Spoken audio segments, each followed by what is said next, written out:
sa mahiwagang mundo ng mga duwende.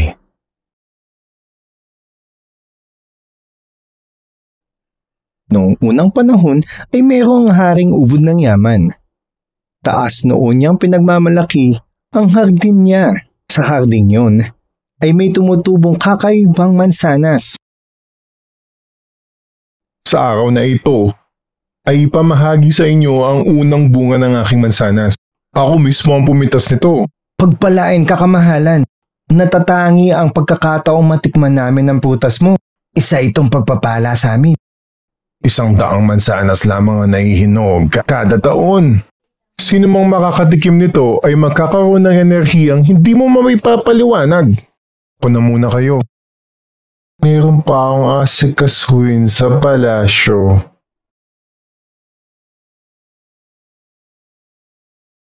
Totoo ngang napakatamis at napakakatas nito.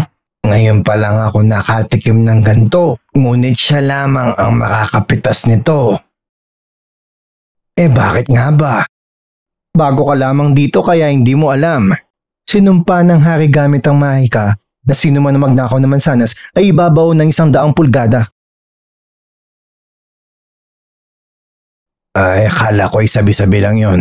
Ngunit mukha lang mang simpleng mansanas ito Narinig ko yung marami na magnanakaw ang naibaon dito. Pero sabi-sabi nga naman siguro. Wala pa akong nakitang buhay na nakapagsabi sa akin ng diretsyon nito. Nakakatakot naman. Dumating na ang tagsibol. Ang pupula ng mga mansanas na yun, prinsesa. Ang bibigat nila. Mukhang sasayad na sila sa sahig. Ang tingkad ng amoy ng mga mansanas. Wala pang nalalaglag ng mansanas niya na takam ko na matikman ito. Imposible yan, prinsesa ko. Nakalimutan mo na ba ang sumpa ng hari? Ako ang nag-iisang anak ng hari. Sa tingin ko ang sumpa ay para lamang sa mga di taga rito. Hindi ako sasaktan ng aking amang hari. Isang mansanas lang naman, diba? Wag, prinsesa ko. Wag mo itong gagawin. Magagalit ang hari. Tsak, paparusahan niya kami lahat. Huwag kang mag-alala. Di na ito malalaman. Tignan mo, pipitas ako at walang mangyayari. Napakasarap naman talaga. Di pa ako nakakain na ganitong kalutong na mansanas. Gusto mo bang tikman? Mahal na prinsesa! Mahal na prinsesa! Ah! Oh, prinsesa ko! Tulungan niyo kami! Nilamon ng lupa ang prinsesa!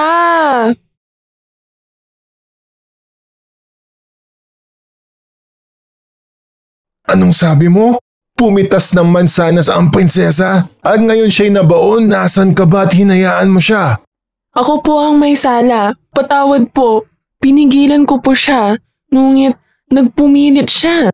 Matigas talaga ang ulo niya. Bakit ba kinailangan mong gumawa ng sumpa na makakasakit sa kanya?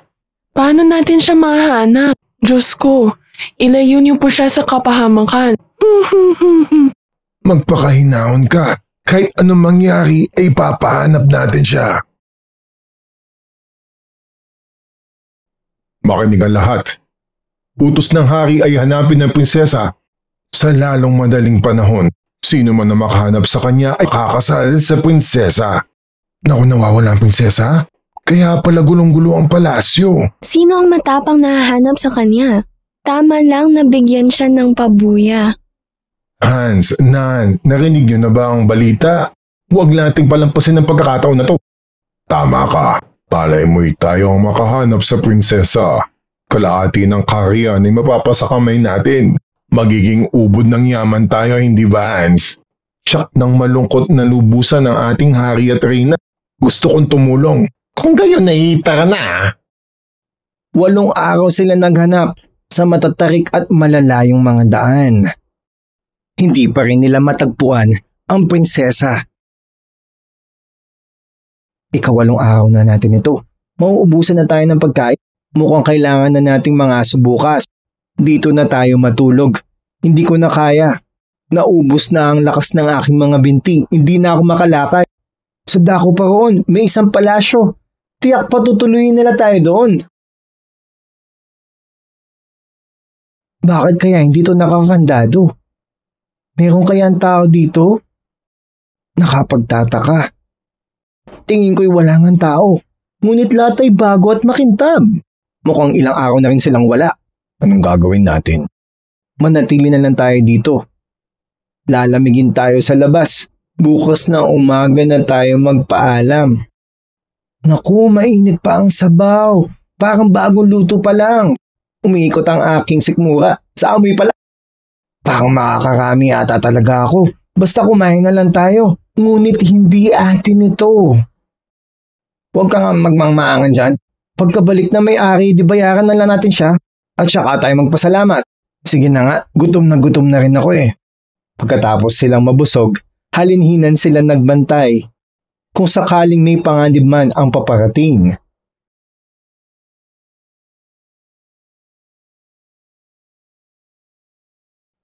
Dalawang oras na lang at ako naman ang makakatulog. Kayo po ba ang may-ari ng palasyo?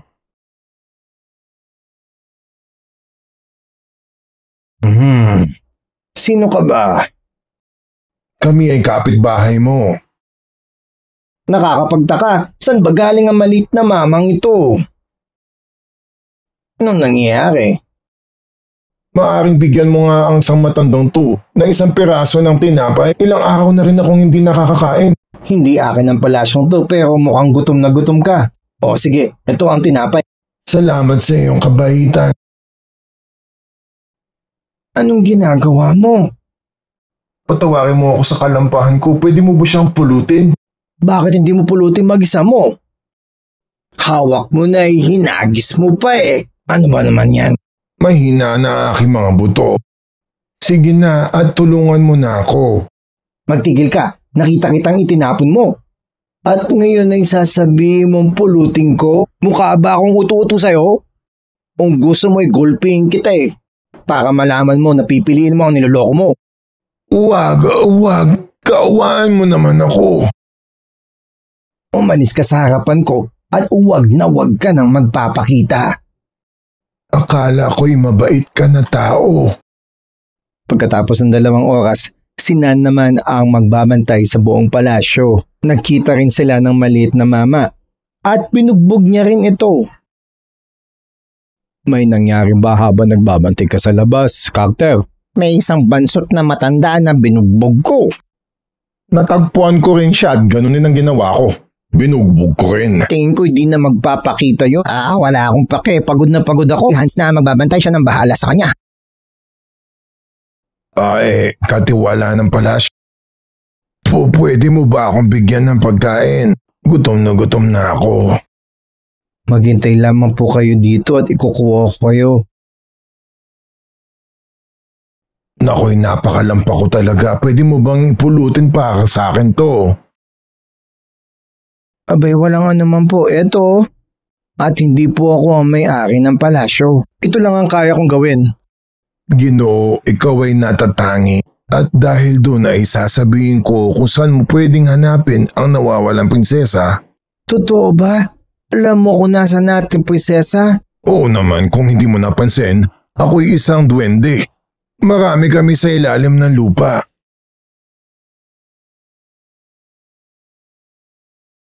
Ang kailangan mo lang gawin ay sundan itong mapang ito. At makarating mo ang tuyong sibol at yun ang lagusan patungo sa kailaliman. Nakahati ito sa 3 lugar. Ang gitna ay doon naroon ang prinsesa. Binabantayan siya ng dragon na may 4 na ulo. Dragon? Paano ko lalabanan iyon? Natural, pupugutan mo ang 4 na ulo niya. Salamat. 3 kami rito. Siguradong masasagip namin siya. Mag-iingat ka sa 2 mong kaibigan. Hindi ka nila tutulungan sa kapahamakan. Maging mapanuri at maingat. Dahil sa binigay mong tinapay sa akin, ibibigyan kitang 3 mahika. Seryoso po kayo? Mahika? Ito ang patalim ng mga ngaso. Makakapatay ito ng mga dragon. Ang ikalawa ay horsebell. At ang panghuli ay isang mahiwagang plauta. Gamitin mo sila na maigi. Ito lang ang may tutulong ko sa iyo. Salamat mo, munting mama. Hindi ko ito makakalimutan.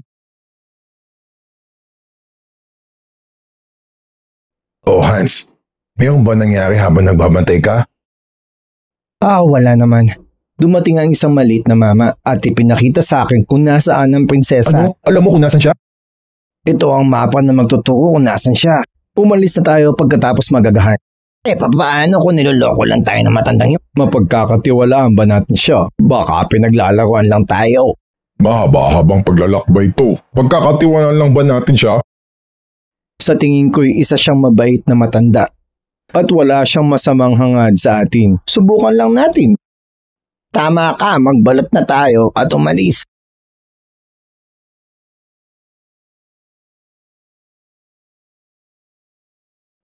Ayun ang balon. Ito ang nakamarka sa ating mapa. Tama ang sabi niya.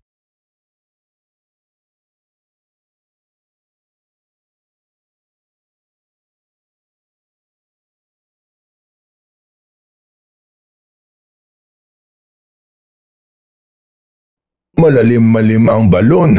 Baka may kapahamakan na naghahantay sa atin sa baba. O di ba'y nabanggit niya na may dragon na may 4 na ulo tayo nagpatuloy? Baka hindi natin masagip ang prinsesa. Baka ikamatay pa natin to. Pero andito na rin lang tayo. May iwan ba natin ang prinsesa? Magpakalalaki kayo. Tara na! Ideya mo to. Di mauna ka. Tama. At kung ikaw naman ay nagkamali, di kasalanan mo. Mauna ka. At saka kailangan naming magmatsyag. Baka niloko lang tayo ng matandang yon. Para may magawa pa tayo kung nagkaganon. Sige, ako na ang mauuna. Papatunugin ko tong kampana kung may nangyari.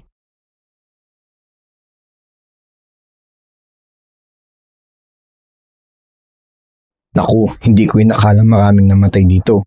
Kailangan ako mag-iingat. Kung hindi uulamin ako ng dragon.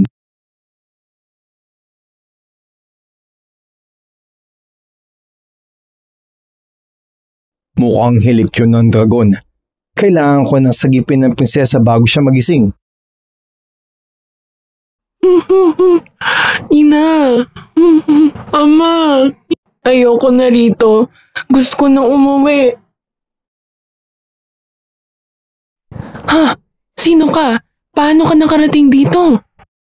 Ako si Hans at ako ang sasagip sa'yo. Diyan ka lang at tatalunin ko ang dragon. Isa itong mabagsik na halimaw. Walang makakatalo sa kanya. Gagamitin ko ang espadang may mahika. Sa araw na ito, ikaw ay lalaya.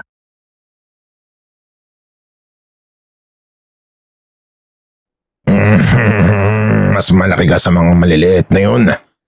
Pero uulamin pa rin ka namin. Huwag mo kaming sisisihin. Ikaw ang pumarito.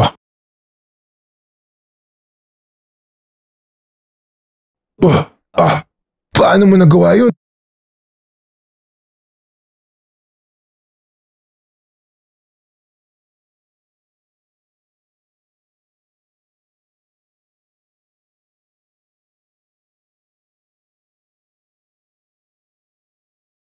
Salamat matapang na Ginoo. Kung hindi dahil sa iyo, hindi ako makakalaya. Halika na, umalis na tayo. Tutulungan tayo makakyat ng dalawang kaibigan. Mauna ka na at susunod ako. Sumunod ka ha, Hans? Hihintayin kita. Prinsesa, malayo ang amin ng lakbay. Ako si Carter. At ako naman si Nan. Kinagagalak ka naming makita. Iakyat niyo na si Hans. Nakasunod siya sa akin. Oo naman, siyempre. Siya ay kaibigan namin. Hindi namin siya may iwan. Sapat kaya ang ginawa mo para hindi magising ang prinsesa? O baka naman magising siya? Huwag kang mag-alala. Alam kong ginagawa ko. Marami nang nakatulog na babae sa aking kamay. Iaakyat kunwari natin si Hans at tapos ay ilalaglag natin siya.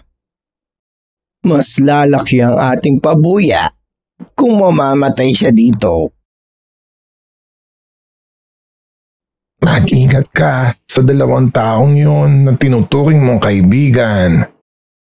Maging mapanuri ka. Buong buhay ko ay kilala ko tong 2 to. Ngunit kailangan ako mag-ingat. Kung sila'y tunay kong mga kaibigan, papatawarin nila ako.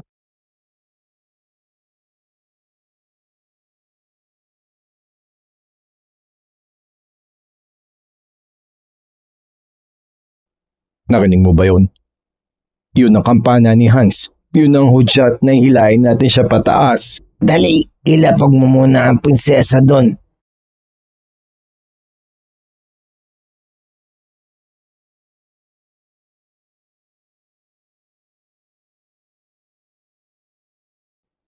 Abay, parang napakabigat ni Hans. Alam mo naman, tunay nga siyang matipuno. Sigurado ka bang siya yan? Sino pa nga ang hinihila ko kundi siya? Ano ka ba, sira? Ilaglag mo na. Ano? Tama nga ang matanda. Paalam, Hans. Halika na at kunin na natin ang ating pabuyanan. Mayaman na tayo. Sabihin mo ang hari na ipakasal sa akin ng isang prinsesa, ha? Pinagpala talaga tayo at inaabot natin ito. Mga kaibigan ko silang naturingan, ngunit niloko nila ako. Papaano ngayon ako makakakyat? Mabubulok na ata ako sa balong ito. Walang makakarinig sa akin dito. Matindi ang inyong pinagdaanan. Ipakakasal ko sa isa sa inyo ang aking prinsesa at ibibigay ko ang lahat ng pabuyang ipinangako ko. Salamat ka, mahalan. Asan na si Hans? Siya ang sumagip sa akin. Hindi mo ba natatandaan? Nang siya'y pataas na. Inatake siya ng mga maliliit na mama. Hindi na natin siya makakasama.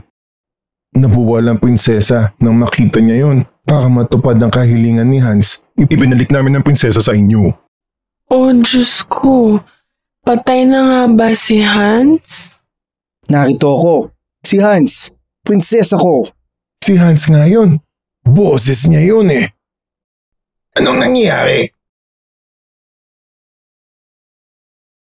Mahal na hari, ikonsidera niyo po, ako po ang nagligtas sa prinsesa.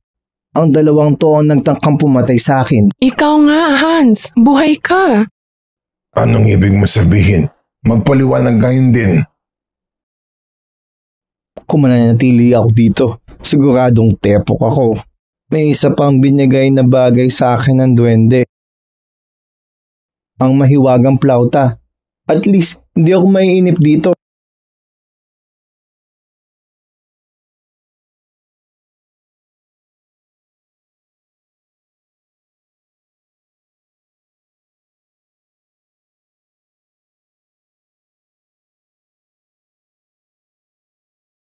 Anong nangyayari?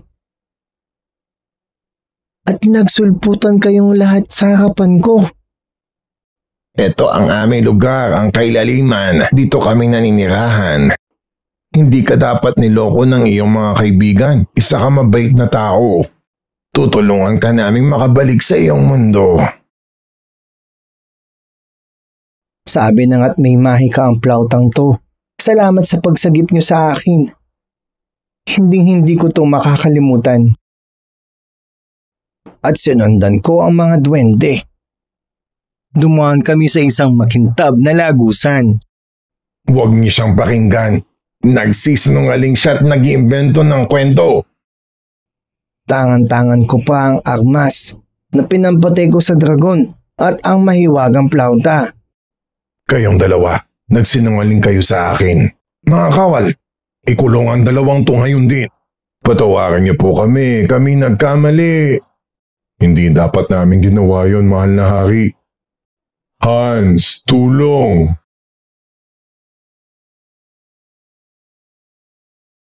At pinakasal nga ng hari ang prinsesa kay Hans.